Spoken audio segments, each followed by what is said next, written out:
بسم الله الرحمن الرحيم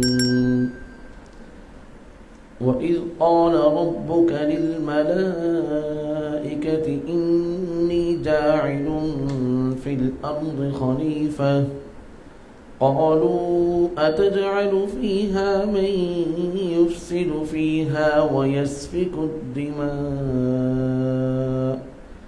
ونحن نسبح بحمدك ونقدس لك قال إني أعلم ما لا تعلمون وعلم آدم الأسماء كلها ثم عرضهم على الملائكة فقال أنبئوني بأسماء هؤلاء إن كنتم صادقين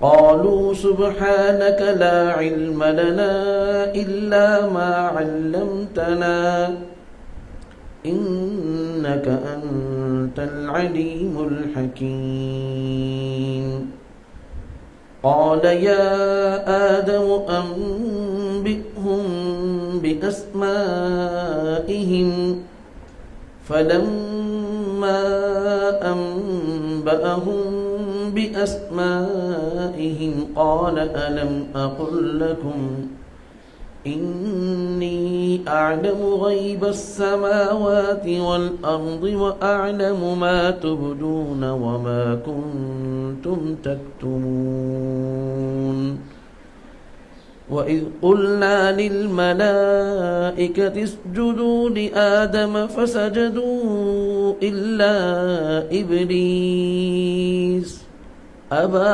واستكبر وكان من الكافرين صدقت يا ربنا ويا رب العالمين.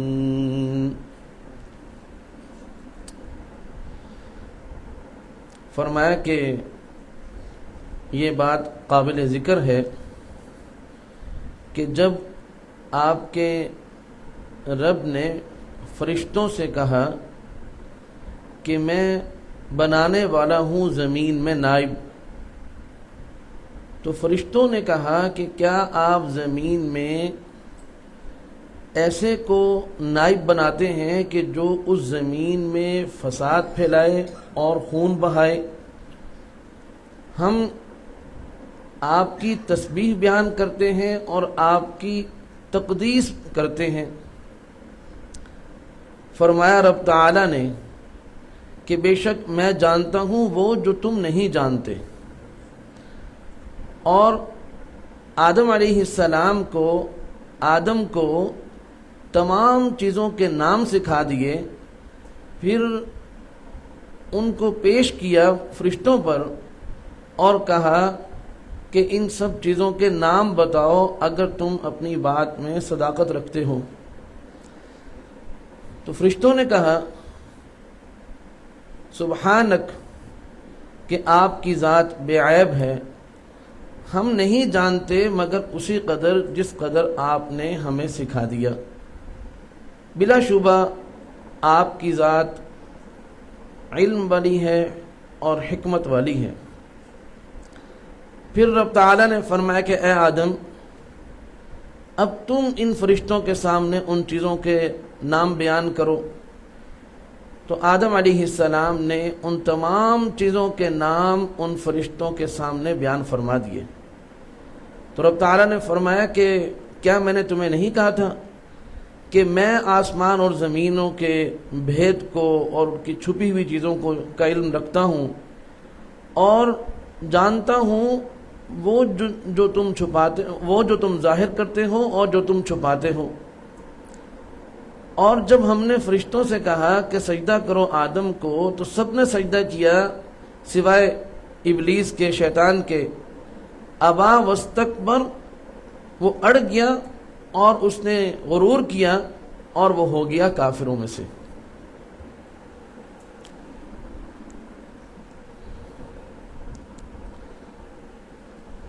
ما قبل میں ایک آیت جو آپ نے پڑھی تھی کیف تکفرون باللہ، اس آیت سے متعلق ایک بات میرے دل میں اس دن سے آ رہی ہے. صرف ہلکا سا اشارہ کرنے کے بعد میں اپنے سبق کی طرف آؤں گا کہ ہم نے اس میں یہ بیان کیا تھا کہ اللہ تعالیٰ نے یا ایھا الناس اعبدوا میں توحید کا ذکر فرمایا، اور وَإِن كُنتُمْ فِي رَيْبٍ میں اللہ تعالیٰ نے رسالت کا تذکرہ فرمایا، اور کیف تکفرون باللہ میں اللہ تعالیٰ نے معاد کا، آخرت کا ذکر فرمایا. لیکن یہ بات اپنی جگہ بالکل مسلم ہے. اس کے ساتھ ساتھ ایک اور بات جو دل میں آئی جس کا تذکرہ آپ کے سامنے کرنا ہے، وہ بات یہ ہے کہ تم اللہ تعالیٰ کا انکار کیسے کر سکتے ہو؟ دیکھو نا، انکار تو اس چیز کا کیا جا سکتا ہے کہ جو چیز وجود نہ رکھتی ہو، جبکہ حقیقت یہ ہے کہ جن چیزوں کو ہم تسلیم کر رہے ہیں کہ آسمان ہے، زمین ہے، سورج ہے، چاند ہے، ہم ہیں، تم ہو، حقیقت یہ ہے کہ اگر آپ غور کریں گے تو اللہ تعالیٰ اس آیت کے اندر یہ فرما رہے ہیں کہ تمہارا وجود نہیں تھا، تمہارا وجود نہیں رہے گا،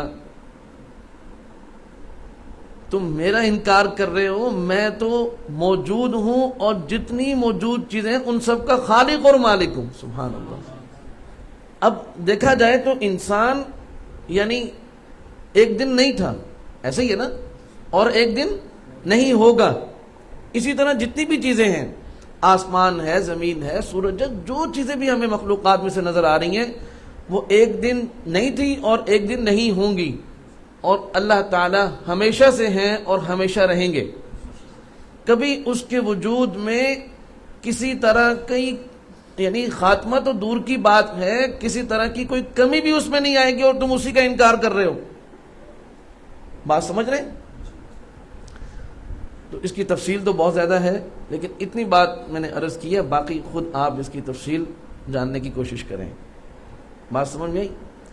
اور اگلی بات جو دوسری آیت تھی، هو الذی خلق لکم ما فی الارض جمیعا، اللہ تعالیٰ نے تینوں چیزیں بیان فرمانے کے بعد، توحید، رسالت اور معاد، آخرت، تینوں کے ذکر فرمانے کے بعد اللہ تعالیٰ نے انسان کو یہ بتایا کہ تیرے پاس جتنی بھی مادی نعمتیں ہیں وہ سب کی سب میں نے تجھے دی ہیں. هو الذی خلق لکم ما فی الارض جمیعا، یہاں مادی نعمتوں کا تذکرہ ہے کہ وہ اللہ ہے جس نے تمہارے لیے پیدا کیا جو کچھ اس زمین میں ہے، سب کا سب. آسمان بھی اسی نے بنایا.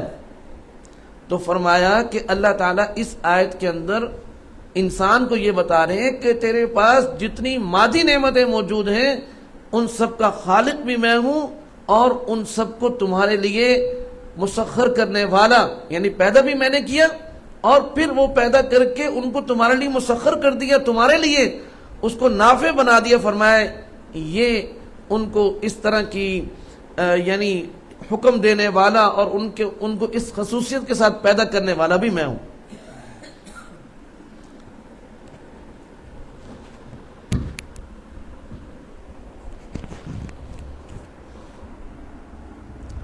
اور جو آیات ہم نے آج پڑھی ہیں اس کے اندر یہ بات بتائی ہے کہ انسان کو اللہ تعالیٰ نے روحانی نعمتیں بھی عطا فرمائی ہیں. یعنی توجہ سے سنیے گا، جتنا آپ توجہ سنیں گے اتنا جلدی سبق مکمل ہوگا انشاءاللہ. فرمایا کہ هو الذی خلق لکم ما فی الارض جمیعا، اس کے اندر اللہ تعالیٰ نے انسان کو ان نعمتوں کا تذکرہ کیا جو انسان کو دی گئی ہیں، کہ جو کون سی نعمتیں ہیں؟ مادی نعمتیں. اور وَإِذْ قَالَ رَبُّكَ لِلْمَلَائِكَةِ کے اندر اللہ تعالیٰ نے انسان کو روحانی نعمتوں یاد دلائی ہیں کہ میں نے تجھے فلاں فلاں جو ہے وہ روحانی نعمتیں دی ہیں، ان کا تذکرہ شروع ہوا. اور ایک بات یہ سمجھائی کہ وہ روحانی نعمتیں جو ہیں وہ کس طور پر تمہیں دی گئی ہیں. فرمایا کہ انسان کو یہ بتا رہے ہیں اللہ تعالیٰ کہ میں نے تمام مخلوقات پر تجھے جو شان اور جو فضیلت عطا فرمائی ہے وہ کسی اور کے حصے میں نہیں آئی. اس سے بڑی کوئی روحانی نعمت ہو سکتی ہے؟ تو فرمایا کہ پہلا تذکرہ جو ہے وہ اس کے اندر یہ ہے کہ اللہ تعالیٰ یہ بتانا چاہتے ہیں کہ تو میرا نائب اور میرا خلیفہ ہے. گویا کہ روحانی نعمتوں میں سب سے بڑا، سب سے پہلے اور سب سے بڑا تذکرہ جس کا اللہ تعالیٰ نے اس رکوع کے اندر، ان آیات کے اندر جس کو بیان فرمایا وہ یہی ہے کہ انسان کو یہ بتایا گیا کہ تو میرا نائب اور میرا خلیفہ ہے. اور اس کی پوری تفصیل بیان فرمائی. فرمایا کہ وَإِذْ قَالَ رَبُّكَ لِلْمَلَائِكَةِ کہ رب تعالیٰ نے فرشتوں کو یہ بات بتائی کہ میں زمین میں اپنا نائب بنانے والا ہوں. اب فوراً آپ کے ذہن میں یہ سوال آئے گا کہ فرشتوں کو کیوں بتایا گیا؟ آیا اللہ تعالیٰ ان سے مشورہ کر رہے تھے کہ میں یہ جو کام کرنے لگا ہوں کیا مجھے یہ کام کرنا چاہیے یا نہیں کرنا چاہیے؟ اللہ تعالیٰ نے ان کو جو ذکر فرمایا، ان کے سامنے جو تذکرہ فرمایا، اس کا مقصد فرشتوں سے مشورہ کرنا نہیں تھا. سمجھ آگئی؟ اس لیے کہ مخلوق فرشتوں کی مشورے کی پابند ہوتی ہے. مخلوق کو حکم ہے مشورے کرنے کا. سمجھ آگئی؟ خود رب تعالیٰ مشوروں کے پابند نہیں ہے. وہ تو احکم الحاکمین ہے. وہ جو چاہتے ہیں فیصلہ فرماتے ہیں، اور جو فیصلہ فرماتے ہیں بالکل ٹھیک فرماتے ہیں. مشورہ تو اس کو کرنا ہوتا ہے کہ جس کو یہ معلوم نہ ہو کہ کیا بات صحیح ہو سکتی ہے، کون سا فیصلہ صحیح ہو سکتا ہے، کون سا فیصلہ غلط ہو سکتا ہے. اس لیے کہ انسان مستقبل کے نتائج سے، مستقبل کے احوال سے اور فیصلے کے بعد جو نتیجہ آنے والا ہے انسان اس سے لا علم ہے. اور اللہ تعالیٰ کے لیے ماضی کا، حال کا اور مستقبل کا علم ایک جیسا ہے. انسان کے لیے ماضی کا علم اور حیثیت رکھتا ہے، حال کا علم اور حیثیت رکھتا ہے، اور مستقبل کا علم اور حیثیت رکھتا ہے. جو چیز ظاہر ہو اس کا علم اور حیثیت رکھتا ہے، جو چیز چھپی ہوئی ہو، غیب ہو، اس کا علم اور حیثیت رکھتا ہے. رب تعالی علیم ہے، یعنی ان کے لیے ماضی، حال، مستقبل، ظاہر، پوشیدہ، غیب سب برابر. اس لیے اللہ تعالیٰ کو مشوروں کی ضرورت نہیں. ہمیں حکم ہے کہ تم کوئی فیصلہ کرنے لگو تو آپ اسے مشورہ کر لو. سمجھ آ گئی بھی؟ پھر بات یہ کہ اللہ تعالیٰ نے فرشتوں کو کیوں بتایا؟ بھائی اللہ تعالیٰ ان کو نہ اطلاع فرما رہے ہیں کہ بھائی تمہیں بتا رہا ہوں، سمجھ آ گئی؟ اطلاع بھی نہیں فرما رہے. اللہ تعالیٰ ان سے مشورہ بھی نہیں کر رہے، بلکہ اللہ تعالیٰ ان کو خبردار فرما رہے ہیں. انسان کی عظمت فرشتوں کے سامنے نمایاں کی جا رہی ہے کہ دیکھو تم موجود ہو. جنات بھی موجود تھے، اس لیے کہ آپ کو معلوم ہے کہ جو ابلیس شیطان یہ جنات کا سردار تھا، اور یہ اللہ تعالیٰ کی عبادت کرتے کرتے کرتے کرتے اس قدر یہ اللہ تعالیٰ کے قریب ہو گیا کہ یہ ملائکہ کا سردار بن گیا. اس لیے کہ ملائکہ کی جو خاصیت ہے وہ اللہ تعالیٰ کی عبادت گزار ہے، اور یہ اللہ تعالیٰ کی عبادت میں اتنا آگے بڑھ گیا کہ فرشتوں پر بھی سبقت لے گیا. اس لیے ان کا سردار کہلایا، سرداری مل گئی اس کو. تو اللہ تعالیٰ ملائکہ کے سامنے، جنات بھی موجود ہیں، ملائکہ بھی موجود ہیں. اللہ رب العزت انسان کی عظمت بیان فرما رہے ہیں کہ دیکھو اگر میں نے زمین پر اپنی خلافت کے لیے کسی مخلوق کا انتخاب فرمایا ہے تو وہ انسان ہے. یہاں سے یہ بات آپ کے سمجھ میں اچھی طرح آ گئی کہ اللہ تعالیٰ نے آدم علیہ السلام کو، حوا علیہ السلام کو جنت میں پیدا فرمایا اور ان کو منع کیا کہ آپ نے اس درخت کے قریب نہیں جانا، اور اگر گئے تو پھر ایسا ہوگا، اور پھر وہ چلے بھی گئے اور پھر ان کو زمین پر بھیج دیا گیا. بھائی اللہ تعالیٰ تو ان کی پیدائش سے پہلے ہی فرما رہے ہیں کہ میں زمین میں ان کو اپنا خلیفہ بنا رہا ہوں. انی جاعل فی الارض، انی جاعل فی السماء نہیں کہا، فی الجنہ نہیں کہا، فی الارض کہہ کر بتا دیا کہ یہ سب کچھ ہوگا. اور اللہ تعالیٰ کی ایک تدبیر ہے کہ وہ کس طرح سب کچھ ہوگا. اور پھر یہ انسان بہرحال زمین پر جائے گا. اگر اس نے زمین پر نہ آنا ہوتا تو خلافت کی فضیلت بھی اس کے حصے میں نہ آتی. اس کو زمین پہ آنا تھا، اس لیے اللہ تعالیٰ نے پہلے ہی اس بات کو بیان فرما دیا، اور اللہ تعالیٰ کے علم میں یہ سب کچھ تھا کہ ایسا ایسا ہوگا. تو بتا دیا کہ انی جاعل فی الارض خلیفہ، کہ میں زمین میں انسان کو، آدم کو کیا بنا رہا ہوں؟ اپنا ایک خلیفہ جو ہے وہ اس زمین پر مقرر کرنے لگا ہوں. سمجھ آ گئی؟ یہ صرف ان کو خبر دینی مقصود تھی، نہ اطلاع مقصود تھی اور نہ مشورہ مقصود تھا کہ بھی یہ لوگ کیا کہتے ہیں. ایک انسان کو خوف ہوتا ہے کہ بھی اگر میں یہ کام کروں تو کچھ لوگ اعتراض کریں گے، لہٰذا پہلے ہی ان کو بتا دیا جائے. اللہ تعالیٰ کو کوئی ایسا کسی سے کوئی خوف نہیں ہے، صرف ان کو خبردار کر رہے ہیں. اور انسان کی فضیلت ان کے سامنے بیان کی جا رہی ہے کہ بھائی دیکھو، ٹھیک ہے تم میرے عبادت گزار ہو جو کچھ بھی ہے، لیکن اپنی خلافت کے لیے میں نے جس مخلوق کا انتخاب کیا وہ انسان ہے. سمجھ آ گئی بھائی؟ تو فرشتوں نے فوراً عرض کیا اتجعل فیہا من یفسد فیہا ویسفک الدماء، کہ کیا آپ زمین میں ایسے مخلوق کو اپنا نائب مقرر کر رہے ہیں کہ جو اس زمین میں فساد پھیلائے گی اور جو ہے وہ خون بہائے گی.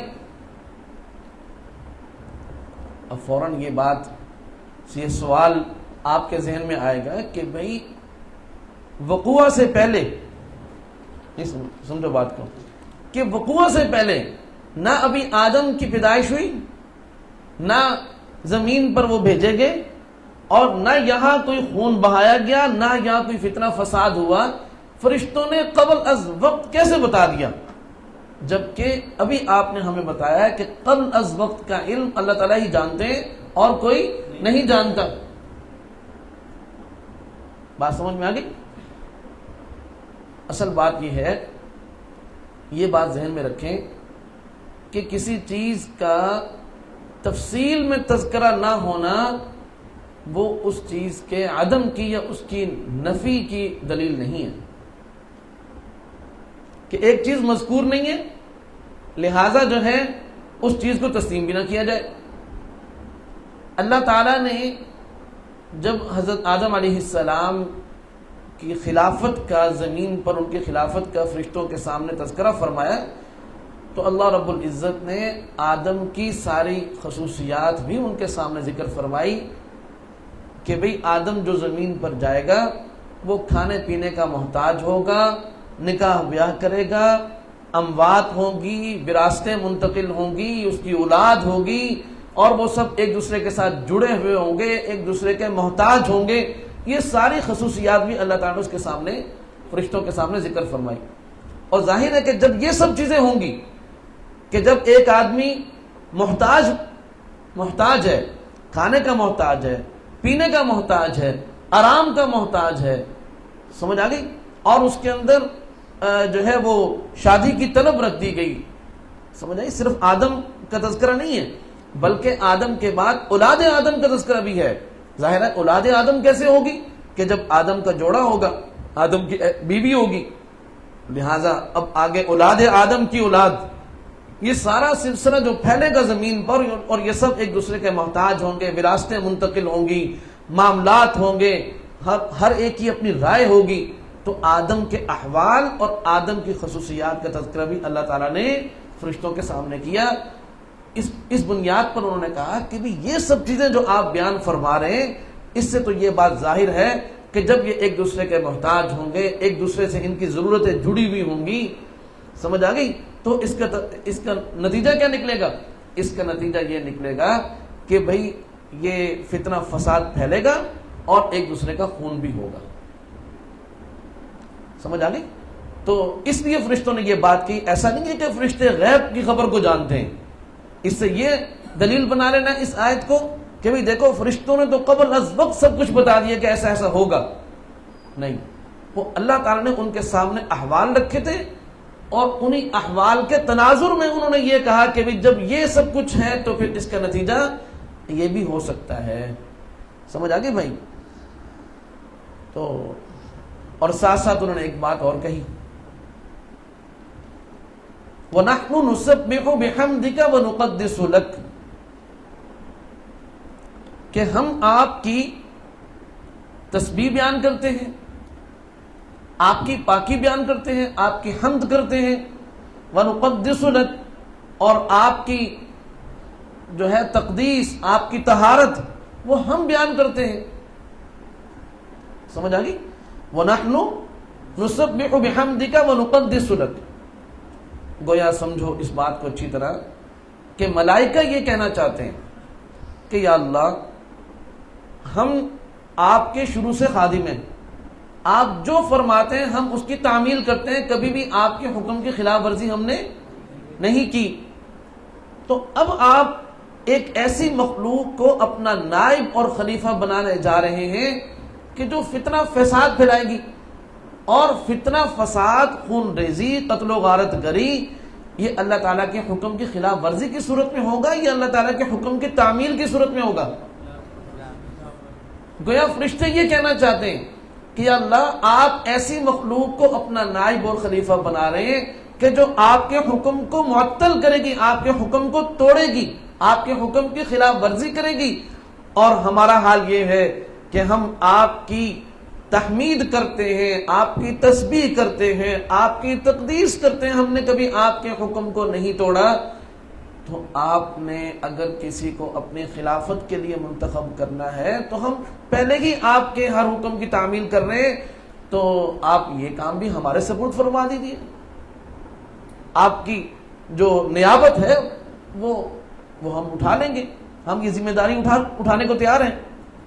انہوں نے اللہ تعالیٰ کی بات پر اعتراض نہیں کیا، بلکہ اپنے آپ کو خدمت کے لیے پیش کیا کہ ہم پہلے بھی جو آپ فرماتے ہیں وہی کرتے ہیں، اب بھی اگر آپ ہمیں فرمائیں گے تو ہم وہی کریں گے.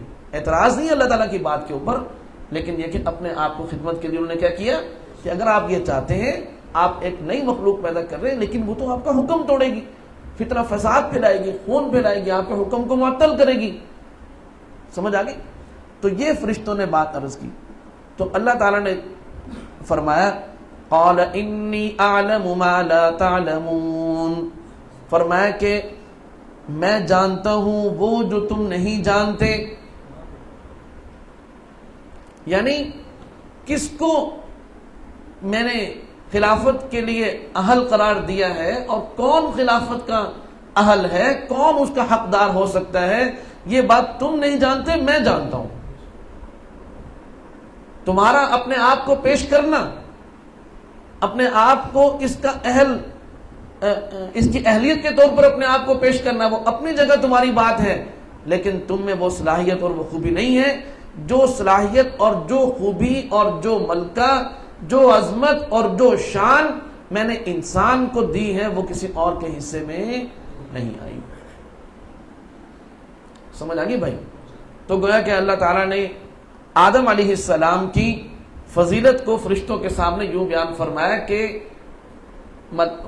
فرشتوں کو بتا دیا کہ آدم جو ہے وہ میرے کیا ہوں گے؟ نائب ہوں گے، میرے خلیفہ ہوں گے. مولوی صاحب بات یہ ہے کہ جیسے آدم صفات اور فضیلت میں شان والا ہے،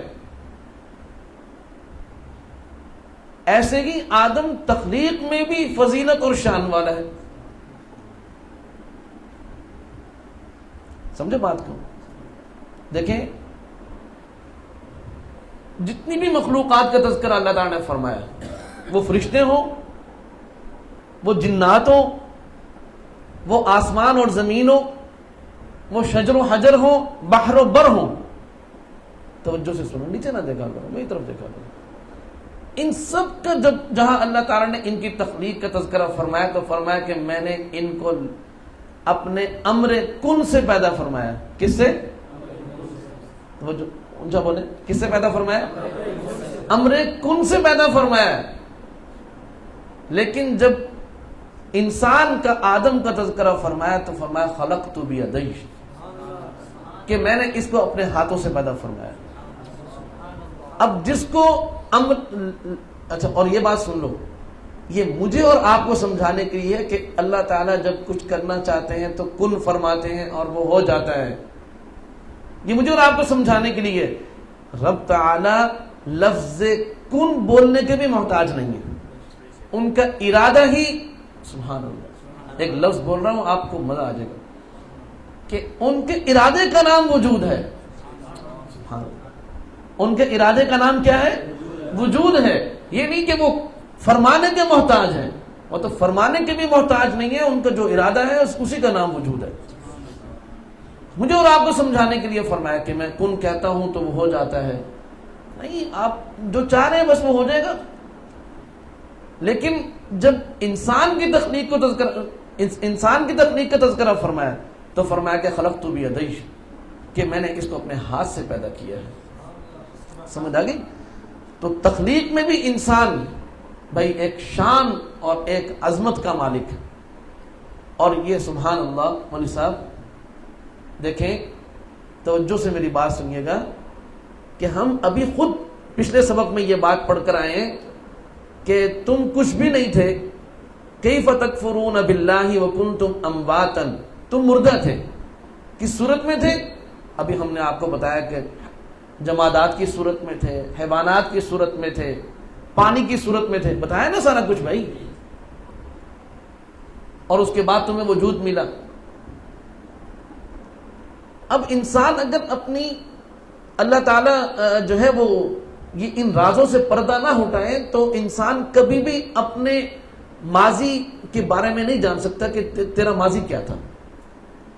وہ تو یہی کہے گا، اپنے والد تک آ کے رک جائے گا، اپنے دادا کے تک بڑھے گا، اس سے تھوڑا سا آگے بڑھے گا. بہرحال ایک وقت وہ آ کے شکست کھا لے گا کہ ابھی اس کا وجود کیسے تھا اور کیسے وجود میں آیا. اس راز سے پردہ اللہ تعالیٰ نے اٹھایا. قرآن کریم اللہ تعالیٰ کی وہ کتاب ہے کہ جو انسان کے دل دماغ میں پیدا ہونے والے ایسے سوالات کا جواب دیتی ہے کہ اگر انسان اپنی عقل پر اعتبار کر کے ان سوالات کا جواب تلاش کرنا چاہے تو ہمیشہ ٹھوکر ہی کھائے گا، کبھی بھی اس کو سیدھا راستہ نہیں ملے گا. اور یہ بات صرف بات ہی نہیں ہے، بلکہ توجہ سے سنیے کہ جن لوگوں نے قرآن کریم کا اور اللہ تعالیٰ کی تعلیمات کا انکار کیا ہے، جب ان سے پوچھا گیا کہ انسان کا ماضی کیا ہے، اس کا حال ہمارے سامنے ہے، مستقبل کبھی وہ نہیں جانتے، تو انہوں نے انسان کا ماضی یہ ذکر کیا کہ انسان نباتات کی صورت میں تھا، حیوانات کی انسان نباتات اور جمادات کی صورت میں تھا. کس صورت میں تھا؟ نباتات اور جمادات کی صورت میں تھا. پھر جو ہے یہ اس نے ترقی کر کے یہ اس نے حیوانات کی صورت اختیار کی. سب سے پہلے یہ کوئی کیڑا بنا اور پھر ترقی کر کے یہ ایک بڑا کیڑا بن گیا، اور پھر یہ ترقی کر کے یہ جو ہے وہ حشرات جو ہوتے ہیں ان سے نکل کر یہ جو ہے وہ کسی اور جانور کی شکل اختیار کر گیا، کسی پرندے کی شکل اختیار کر گیا، اور کرتے کرتے کرتے یہ ایک بندر کی صورت اختیار کر گیا جو حیوانات کی سب سے ترقی یافتہ شکل ہے. حیوانات میں انسان کو نکال کر حیوان ناطق کے بغیر جتنے بھی حیوانات ہیں ان میں سب سے جو عقل مند اور ہوشیار چلاک مخلوق ہے وہ بندر ہے. تو وہ کہتے ہیں کہ انسان پہلے بندر تھا، ترقی کرتا کرتا بندر بنا، اور پھر بندر کی ترقی یافتہ صورت جو ہے وہ انسان ہے. گویا کہ وہ یہ کہتے ہیں کہ سنو اچھی طرح، اب میں خلاصہ نکال رہا ہوں. گویا کہ سائنس یہ بتا رہی ہے، یہ سائنس کی تحقیق ہے. سائنس کی تحقیق یہ ہے کہ انسان کسی مادے سے، یعنی مادہ ہے نا، نباتات کیا ہے؟ مادہ ہے نا بھائی. جمادات کیا ہے؟ مادہ ہے نا. وہ کہتے ہیں کہ اسی سے ترقی کرتے کرتے کرتے انسان بنا. یہ جو تم انسان کی تاریخ بیان کرتے ہو کہ اس کو اللہ تعالیٰ نے اپنے ہاتھ سے بنایا اور پھر قرآن کریم نے اس کو اور آگے بڑھایا کہ وَخَلَقَ مِنْهَا زَوْجَهَا، یہاں تذکرہ ہے آدم کا، دوسری جگہ پر تفسیر کے ساتھ بیان فرمائے کہ ہم نے آدم کو پیدا کیا، وَخَلَقَ مِنْهَا زَوْجَهَا، اور پھر اسی سے ہم نے اس کی زوجہ کو پیدا کیا، وَبَثَّ مِنْهُمَا رِجَالًا كَثِيرًا وَنِسَاءً، اور پھر ہم نے اس سے سارے مرد اور عورتیں ہم نے پھیلا دی پوری کائنات کے اندر۔ یہ قرآن نے اس راز سے پردہ اٹھایا۔ وہ کیا کہتے ہیں؟ وہ کہتے ہیں نہیں، مادے سے جو ہے نا وہ انسان ترقی کرتے کرتے یہاں تک پہنچا ہے۔ ہم ان سے سوال کرتے ہیں کہ بھائی ٹھیک ہے، ہم تمہیں سچا مانتے ہیں کہ تم ہوگے بندر کی اولاد، لیکن ہمیں اللہ تعالیٰ نے جو ہمارا تعارف کروایا، دیکھو بندر کی اولاد ہونے میں کوئی عظمت اور کوئی شرف نہیں ہے، اس سے انسان اشرف المخلوقات کہلا سکتا ہے؟ بھئی تم اشرف المخلوقات کیسے ہو؟ تم تو بندر کی اولاد ہو۔ اشرف المخلوقات تو انسان تب کہلائے گا نا جب یہ کہے کہ میں آدم علیہ السلام کی اولاد ہوں۔ سمجھ آ گئی؟ تو بظاہر تو بڑا اچھا فلسفہ بیان کیا تم نے بھائی، لیکن حقیقت یہ ہے کہ اپنے آپ ہی کو ذلیل و رسوا کر دیا، کہ اپنی عظمت اور شان کو تم نے خاک میں ملا دیا۔ اللہ تعالیٰ فرماتے ہیں ایسی بات نہیں ہے، میں اس راز سے پردہ اٹھاتا ہوں کہ تم تو میرے نائب اور خلیفہ ہو۔ میں نے مادی نعمتیں بھی تمہارے لیے پیدا کی، هو الذی خلق لکم ما فی الارض جمیعا، روحانی نعمتیں بھی تمہارے لیے پیدا کی، اور تمہیں کس طرح پیدا کیا؟ تم اپنے جسمانی نعمت میں بھی بہت عظمت اور شان کے حامل ہو۔ بات سمجھ میں آ گئی؟ تینوں طرح کی نعمتیں اللہ تعالیٰ نے بیان فرمائی، اس بات کو ذرا اچھی طرح سمجھ لیں۔ جی تو انسان جو ہے اگر یہ کہہ دیا جائے، جیسے ہم نے خود بھی کہا کہ یہ مادے سے جو ہے وہ انسان ترقی کرتے کرتے یہاں تک پہنچا، تو بھائی بات یہ ہے کہ یہ تو اس دنیا کے اندر بات ہے نا کہ یہاں پر جو اولاد آدم ہے، اللہ تعالیٰ نے اس کی نسل کی افزائش کے لیے جو اسباب بنائے ہیں وہ اسباب اس زمین کے اندر رکھ دیے ہیں، لیکن انسان کی ابتدا اور آغاز وہ اس طرح نہیں ہوا۔ سمجھ آ گئی؟ دونوں باتوں میں تطبیق، آپ کے ذہن میں یہ بات خلش تھی نا، دونوں باتوں میں تطبیق اس طرح ہے کہ آغاز انسانی جو ہے وہ اللہ تعالیٰ کے مبارک ہاتھوں سے ہوا ہے، اور اس کے بعد اسباب کی دنیا میں اللہ تعالیٰ نے مادے کو جو ہے وہ ان کی خوراک بنایا، اور خوراک سے اللہ تعالیٰ نے مادہ تولید اس کے جسم میں رکھا، اور پھر اس مادہ تولید سے انسان جو ہے وہ آگے بڑھتا ہے۔ بات سمجھ میں آ گئی؟ اور انہی سائنسدانوں سے جب انسان کا مستقبل پوچھا جائے، وہ کہتے ہیں مستقبل کچھ بھی نہیں ہے، یہ مرے گا اور خاک ہو جائے گا اور ختم ہو جائے گا، پھر دوبارہ اس کا کوئی وجود نہیں ہوگا۔ لیکن قرآن کریم نے اس راز سے پردہ اٹھایا کہ تمہاری یہ زندگی تو عارضی ہے، تمہیں اس کے بعد ایک مستقل زندگی کا سامنا ہے۔ ہم نے تمہیں یہاں پر پیدا کیا، جیسے یہاں اس آیت کے اندر بتایا، کنتم امواتا فاحیاکم ثم یمیتکم ثم یحییکم ثم الیہ ترجعون۔ اب سائنس اس سے پردہ نہیں اٹھا سکتی، لیکن قرآن کریم نے ان سارے رازوں سے ماضی کے راز سے بھی پردہ اٹھایا، اور انسان کو اس کا حال بھی بتایا، اور انسان کو اس کا مستقبل بھی بتایا۔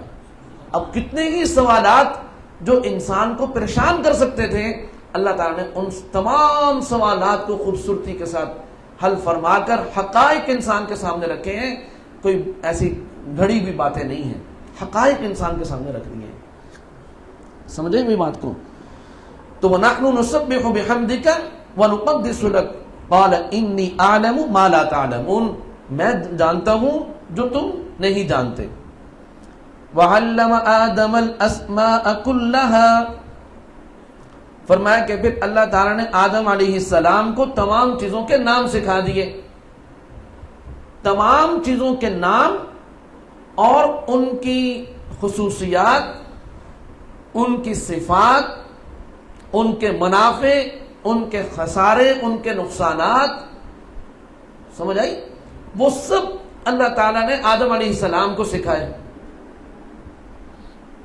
دوبارہ بیان کر رہا ہوں، تم تھوڑا سا نا ڈھیلے ہو جاتے ہو، ڈھیلے نہیں ہونا بھائی۔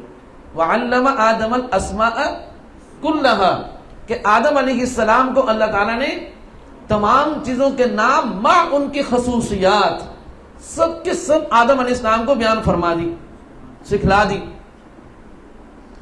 پھر فرمایا اس کو اللہ تعالیٰ نے فرشتوں کے سامنے پیش کیا۔ پیش کرنے کی صورت کیا ہے کہ اللہ تعالیٰ نے ان چیزوں کی صورتیں ان کے سامنے ظاہر فرما دی۔ ان کی صورتیں فرشتوں کے سامنے فرما دی. سمجھ آ گئی؟ یعنی بات کو ذرا سمجھے کہ جب اللہ تعالیٰ آدم علیہ السلام کو سکھلا رہے تھے، تعلیم دے رہے تھے، آدم کے استاذ کون ہیں؟ رب تعالیٰ ہیں. وَعَلَّمَ آدَمَ الْأَسْمَاءَ كُلَّهَا، آدم کو سب کچھ کس نے سکھایا؟ اللہ نے سکھایا. تو ہمارے جد امجد تو شاگرد رب تعالیٰ ہے. سبحان اللہ. ہم کہتے ہیں نا ہم فلاں استاد کے شاگرد ہیں، بھائی ہمارے باپ ہمارے جد تو رب تعالیٰ کے شاگرد ہیں. یہ دیکھو، آپ جو کچھ بھی ہیں، آپ انسان ہیں، ابن آدم ہیں، آپ اشرف المخلوقات ہیں، سب کچھ ہیں، لیکن اب آپ یہاں پر جو فضیلت بیان کرتے ہیں اپنی، آپ یہ کہتے ہیں کہ ہم فلاں ادارے سے پڑھے ہوئے اور فلاں استاد کے شاگرد ہیں، فلاں شیخ کے سلسلے سے جڑے ہوئے ہیں. اللہ تعالیٰ نے آدم علیہ السلام کے اس سلسلے کو خود ہی بیان فرما دیا کہ آدم تو براہ راست میرا شاگرد ہے اور میں براہ راست اس کا استاد ہوں. وَعَلَّمَ آدَمَ الْأَسْمَاءَ كُلَّهَا، آدم کو صرف سکھلائے. توجہ سے سنیے گا، آدم کو، یار صرف کا لفظ بول دو کیا مطلب؟ آدم علیہ السلام کو صرف سکھلائے، بتایا، تعلیم دی، صورتیں بیان سامنے نہیں فرمائی، لیکن فرشتوں کو صورتیں بھی بیان فرمائی. سمجھو بات کو. جب اللہ رب العزت آدم علیہ السلام کو تعلیم دے رہے تھے بغیر صورتوں کے، ان چیزوں کی صورتیں، یہ سیب ہے، یہ چمچ ہے، یہ پلیٹ ہے، یہ زمین ہے، یہ آسمان ہے، یہ انگور ہے، یہ فلاں ہے، صرف تعلیم دی آدم علیہ السلام کو. اس وقت فرشتے بھی موجود تھے کہ وہ الفاظ کی تعلیم اللہ تعالیٰ کے سامنے وہ بیٹھے ہوئے تھے. سمجھ آ گئی؟ اللہ تعالیٰ کے سامنے آدم کو تعلیم دی جا رہی ہے، فرشتے موجود ہیں. میں یہ لفظ نہیں بول رہا کہ فرشتوں کو اللہ تعالیٰ تعلیم دے رہے ہیں. تعلیم کس کو دی جا رہی ہے؟ آدم علیہ السلام کو. اور فرشتے کیا ہیں؟ موجود ہیں. اور جب فرشتوں سے سوال کرنا ہے تو ان کے سامنے ان چیزوں کی صورتیں بھی لائی گئی کہ یہ صورتیں ہیں بھائی. یعنی اتنی واضح بات کے بعد اللہ تعالیٰ نے ان سے کہا انبئونی باسماء ہؤلاء، جن چیزوں کی تمہیں صورتیں دکھلائی گئی، تمہارے سامنے ان کے تذکرے ہوئے، تمہارے سامنے آدم کو ان کی تعلیم دی گئی. اب تم کہتے تھے کہ یا اللہ آپ کی جو نیابت کی خدمت ہے وہ آپ ہمیں دے دیجئے. اگر تم اپنی اس درخواست میں تم جو ہے وہ صداقت رکھتے تھے، اس کی تم اہلیت بتانا چاہتے ہو کہ ہم بھی اس کی اہلیت رکھتے ہیں، تو پھر اب ذرا ان چیزوں کے نام تو بتاؤ. انبئونی باسماء ہؤلاء ان کنتم صادقین، ان چیزوں کے کیا بتاؤ. اب یہ میں نے اتنی ساری باتیں کی نا، اب ذرا اس کو سمجھنا بات کو. دیکھو، ہاں پہلے یہ پڑھ لیں کہ انہوں نے جواب کیا دیا. قالوا سبحانک، انہوں نے کہا کہ آپ کی ذات بے عیب ہے. یہ کیوں کہا؟ اس لیے کہ سنو، اس لیے کہ جہل ایک عیب ہے. جہالت کیا ہے؟ ایک عیب ہے. اب جب سوال کا جواب انہیں نہیں آیا ان کے پاس، وہ نہیں دے سکے، تو گویا کہ سبحانک میں وہ اعتراف کر رہے ہیں کہ ہمیں کچھ نہیں پتا، ہمیں کچھ. تو فرمایا کہ آپ پاک ہیں اور ہم پاک نہیں ہیں، ہم میں جہالت کا عیب ہے. قالوا سبحانک، ہم نہیں جانتے. سمجھ آ گئی؟ لا علم لنا، ہمارے پاس علم نہیں ہے مگر اتنا ہی جتنا آپ نے ہمیں سکھلا دیا. ہم خود سے اپنے علم میں اضافہ نہیں کر سکتے. آپ ہمیں سکھا رہے ہیں، ہمارے سامنے ان کے تذکرے ہو رہے ہیں، آپ ان چیزوں کی صورتیں ہمارے سامنے بیان فرما رہے ہیں، لیکن ہمارے علم میں اضافہ نہیں ہو سکتا. اس کی وجہ میں آپ کو بتاتا ہوں. یہ سارے زور میں تھوڑا سا لگا رہا ہوں تاکہ آپ کو بات کا انشاءاللہ مزہ آئے گا. انک انت العلیم الحکیم، بلا شبہ آپ ہی کیا ہیں؟ علیم بھی ہیں اور حکیم بھی ہیں. سمجھ آ گئی؟ اب سنو بات کو. فرمایا کہ بھائی اللہ تعالیٰ نے آدم علیہ السلام کو سکھلایا، حالانکہ فرشتے موجود تھے. بھائی مولوی صاحب نہیں تو پریشان ہو، توجہ سے باتیں بہت اہم ہیں، ٹھیک ہے نا؟ انشاءاللہ جلد سبق مکمل ہونے والا ہے. اب جب فرشتے موجود تھے تو اللہ تعالیٰ یہ کیوں نہیں فرما رہے وَعَلَّمَ آدَمَ الْأَسْمَاءَ وَالْمَلَائِكَةَ، کہ سکھلایا کس کو؟ آدم کو بھی اور فرشتوں کو بھی. یاد رکھو میری بات کو کہ شاگرد وہی ہو سکتا ہے کہ جو شاگرد بننے کی صلاحیت تو رکھتا ہو. اگر ابھی کوئی مثال کے طور پر کوئی کسان، ہمارا کوئی مزدور جو علم حاصل کرنے کی صلاحیت نہیں رکھتا، وہ مجلس میں آ کر بیٹھ جائے تو کیا میں اس کو اپنا شاگرد کہہ سکتا ہوں؟ یا میں یہ کہہ سکتا ہوں کہ میں اس کو سکھا؟ بھائی میں بول تو رہا ہوں اس کے سامنے، وہ بھی مجلس میں موجود ہے، لیکن چونکہ وہ اخذ علم کی صلاحیت نہیں رکھتا. کس کی؟ اخذ علم کی صلاحیت نہیں رکھتا، اس لیے اس کو تلمیذ بھی نہیں کہا جائے گا، شاگرد بھی نہیں کہا جائے گا. اور وہ بھی یہ کبھی نہیں کہے گا کہ میں نے یہ کچھ پڑھا ہوا ہے. وہ کہے گا بھی میرے کو تو کوئی شاید پتہ نہیں لگا، تو گزر گئی سال کچھ، یہی کہے گا نا بھائی. اور آپ سے جب پوچھیں گے ادھر سنو، اور جب سبق ہو گیا، اب سبق ہو جانے کے بعد میں اس سے کہتا ہوں بھائی تم مجلس میں جو بیٹھے تھے ذرا بتاؤ تو صحیح. وہ کیا کہے گا؟ میرے کو پتا کیا نہیں. سمجھ آئی؟ مجھے کچھ نہیں پتا. اور میں آپ سے کہوں گا، آپ کے پاس چونکہ ایک خزینہ آ گیا، سمجھ آ گئی، معرفت حاصل ہوئی، علم حاصل ہوا، آپ فر بیان کرنے شروع کریں گے. تو بات یہ ہے کہ اصل میں وَعَلَّمَ آدَمَ الْأَسْمَاءَ، کہ آدم کو سکھایا، فرشتوں کا تذکرہ نہیں کیا، اس لیے کہ فرشتوں کے اندر اخذ علم کی صلاحیت نہیں ہے. اور انسان کو اللہ تعالیٰ نے اخذ علم کی صلاحیتوں سے مالا مال فرمایا. سبحان اللہ. کوئی آسمانی کتاب کسی جن پر یا کسی فرشتے پر نازل نہیں ہوئی. اللہ تعالیٰ علیم ہے، اس نے ساری کتابیں انسانوں پر نازل کی ہیں اور انسانوں کی طرف نازل کی ہیں. سبحان اللہ. وَعَلَّمَ آدَمَ الْأَسْمَاءَ كُلَّهَا ثُمَّ عَرَضَهُمْ عَلَى الْمَلَائِكَةِ. اب فرشتوں سے کہا کہ بھئی تم نے بیٹھ کر پڑھا بھی ہے، جب میں پڑھا رہا تھا آدم کو تم بیٹھے ہوئے تھے، اور پھر اب ان چیزوں کی صورتیں بھی تمہارے سامنے کرتا ہوں. انبئونی باسماء ہؤلاء، ان چیزوں کے نام تو بتاؤ اگر تم کیا ہو اپنی بات میں سچے ہو کہ بھئی یہ نیابت ہمیں مل جائے. ان کنتم صادقین قالوا سبحانک لا علم لنا الا ما علمتنا انک انت العلیم الحکیم. یاد رکھ لیں، انسان کو اللہ تعالیٰ نے اخذ علم کی صلاحیت سے مالا مال فرما کر پیدا فرمایا. اخذ علم کی صلاحیتوں سے مالا مال فرما کر اس کو دنیا میں بھیجا ہے. یہ انسان کا بہت بڑا شرف ہے. دیکھو گائے علم حاصل نہیں کر سکتی، بھینس نہیں کر سکتی، آسمان نہیں کر سکتا، زمین نہیں کر سکتا، فرشتے نہیں کر سکتے، جنات نہیں کر سکتے، شجر و حجر نہیں کر سکتے، بحر و بر نہیں کر سکتے. ایک انسان ہے جو علم حاصل کرتا ہے. یہ خوبی، یہ شرف اللہ نے صرف انسان کو بخشا ہے. بات سمجھ میں آ گئی؟ تو فرشتوں نے کیا کہا؟ قالوا سبحانک لا علم لنا الا ما علمتنا. مگر آپ نے ہمیں علم کتنا ہے؟ اتنا ہی جتنا آپ نے ہمارے اندر رکھ دیا. ہم اپنے علم میں اضافہ نہیں کر سکتے. ہم اپنے علم میں اضافہ نہیں کر سکتے. بات سمجھ میں آ گئی؟ انک انت العلیم الحکیم. پھر اللہ تعالیٰ نے ان یہاں پر چند ایک سوالات ہو رہے ہیں، وہ عرض کر دوں بھائی؟ چلو انشاءاللہ مزہ آئے گا آپ کو. وہ کیا ہے کہ آپ کہیں گے کہ اللہ تعالیٰ نے فرشتوں کے اندر اخذ علم کی صلاحیت کیوں نہیں رکھی؟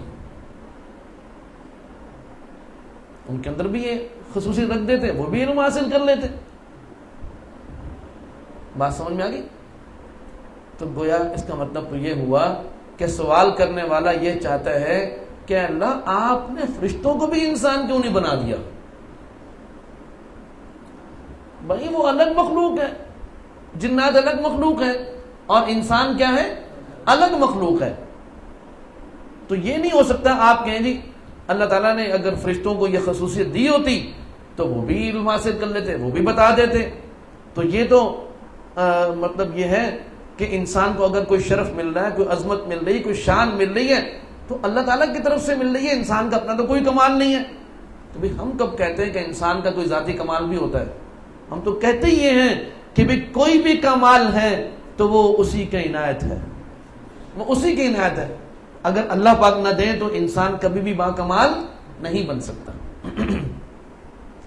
قال یا آدم انبئهم باسمائهم، پھر اللہ تعالیٰ نے فرمایا کہ اے آدم اب آپ ان کے سامنے ان چیزوں کے نام بیان فرمائیے۔ انبئهم باسمائهم، کہ اب یہی امتحان جو ان سے لیا گیا اور جس کے حل کرنے سے انہوں نے معذرت پیش کر دی، اس سوال کا جواب وہ نہیں دے سکے اور انہوں نے اعتراف کر لیا کہ ہم میں اخذ علم کی صلاحیت نہیں۔ جب اخذ علم کی صلاحیت نہیں ہے مولوی صاحب تو اس بیان علم کی صلاحیت کیسے ہو سکتی ہے؟ علم ہوگا، سنو، اخذ علم ہوگا تو بیان علم ہوگا۔ تو فرشتوں نے اعتراف کر دیا کہ ہم کچھ حاصل نہیں کر سکے، اس لیے بیان علم کی صلاحیت سے بھی ہم کیا ہیں؟ محروم ہیں۔ فرمایا کہ فَلَمَّا أَنبَأَهُمْ بِأَسْمَائِهِمْ، پھر جب آدم علیہ السلام نے ان سب چیزوں کے نام ان کے سامنے بیان فرما دیے، آدم علیہ السلام نے ان سب چیزوں کے نام ان کے سامنے بیان فرما دیے۔ اللہ نے پوچھا یا آدم انبئهم باسمائهم، فلما انبأهم باسمائهم، انہوں نے ان سب چیزوں کے نام ان کے سامنے بیان فرما دیے۔ اور صاحب ایک خوبصورت بات ہے وہ سن لیجئے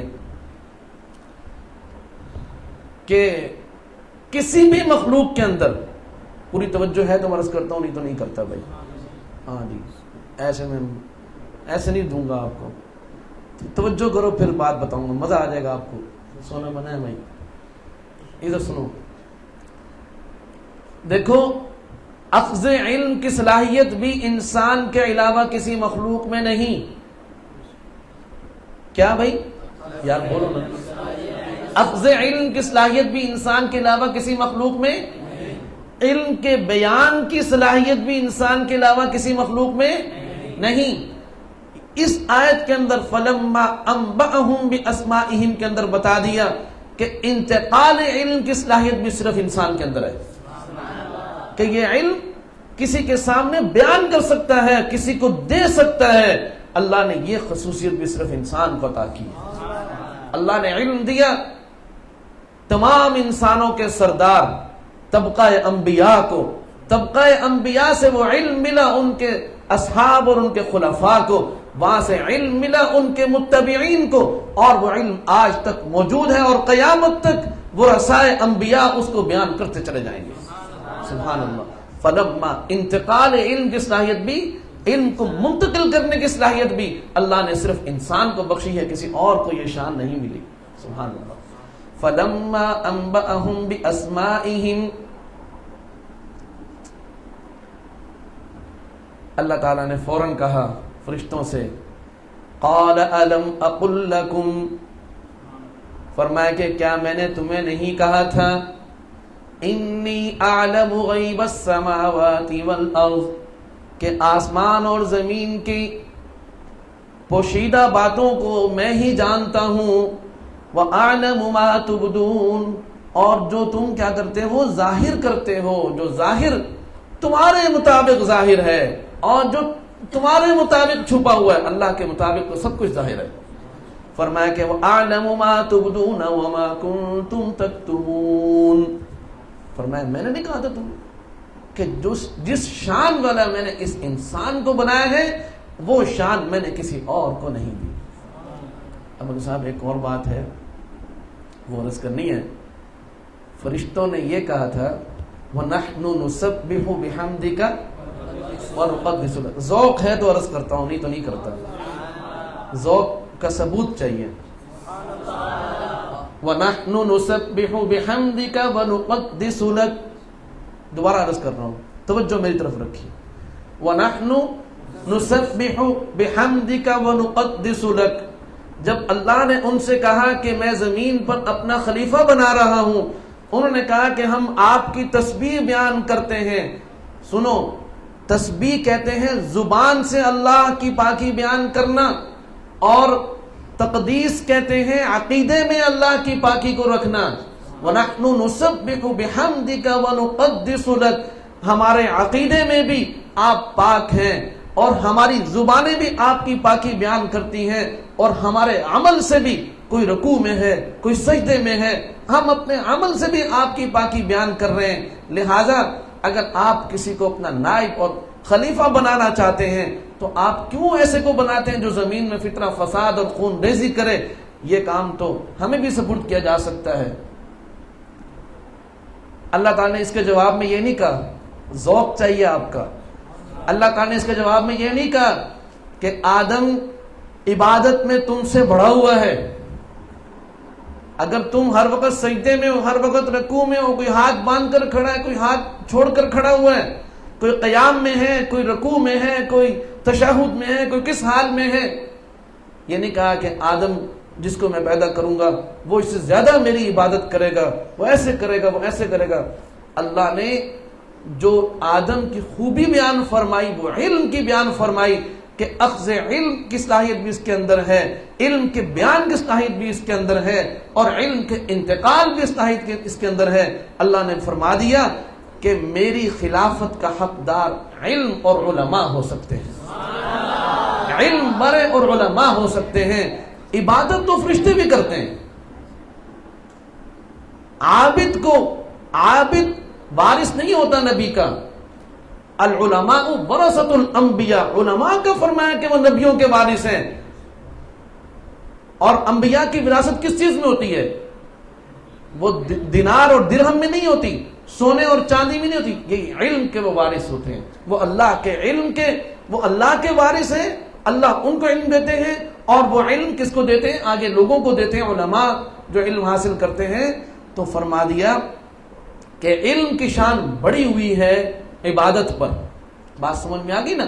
تو اس لیے یہاں پر یہ بات بیان فرمائی کہ علم جو ہے وہ انسان کو شان اور فضیلت بخشتا ہے. اس کی ساری خصوصیات آدم کے اندر کیا ہے؟ وہی اخذ علم کی خوبی، بیان علم کی خوبی، اور انتقال علم کی خوبی. سبحان اللہ. اب اللہ تعالیٰ نے علمی حوالے سے انسان کی عظمت اور شان فرشتوں کے سامنے رکھی. اب عملاً اس کو تمام مخلوقات کے سامنے اللہ تعالیٰ انسان کی شان اور عظمت کو رکھ رہے ہیں. فرمایا وَإِذْ قُلْنَا لِلْمَلَائِكَةِ اسْجُدُوا لِآدَمَ فَسَجَدُوا، ہم نے کہا فرشتوں سے کہ سب کے سب آدم کو کیا کریں؟ سجدہ کریں. فرمایا کہ سب نے سجدہ کیا سوائے کس کے؟ ابلیس. آپ کہیں گے استاد جی جب حکم نہیں تھا ابلیس کو تو اس نے سجدہ نہیں کیا تو کوئی قصور تو نہ ہوا.